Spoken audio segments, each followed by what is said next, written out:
শুরু করে আমি তো ডেলি বলি জিহাদি তো, যারা রামলীলা ময়দানে দাঁড়িয়ে বলে 50টা জায়গায় 2000 করে লোক বসাবো জেলাতে, 15 মিনিটে কলকাতাকে টাইট করব, যারা on the floor of the assembly বলে তোমাদের তো আমরা 2 তোমাদের 2 আর আমাদের 2 আমাদের 4, আমরা 2 আমাদের 4,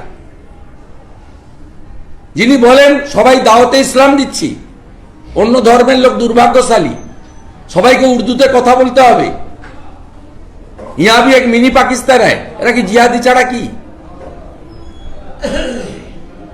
যারা অপারেশন সিঁদুর নিয়ে প্রশ্ন তোলে, যারা অবন্তপুরা পুলওয়ামার ঘটনাতে সবুত কাহা, ডকুমেন্ট কাহা প্রশ্ন তোলে, তাদেরকে কি বলবেন?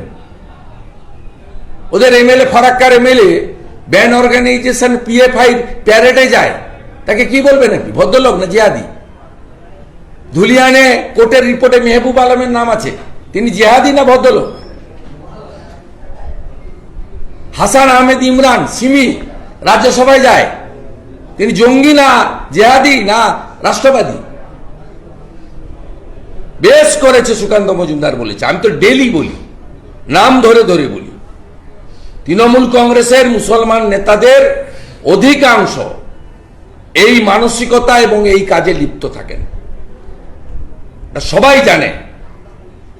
সম্প্রতি যত দাঙ্গা হয়েছে সব তৃণমূল কংগ্রেসের নেতারা করিয়েছে এবং প্রকাশ্যে দাঁড়িয়ে করিয়েছে, মোথাবাড়ি হোক, ধুলিয়ান হোক, শামসেরগঞ্জ হোক আর মহেশতলার রবীন্দ্রনগর হোক, ইটস ক্রিস্টাল ক্লিয়ার।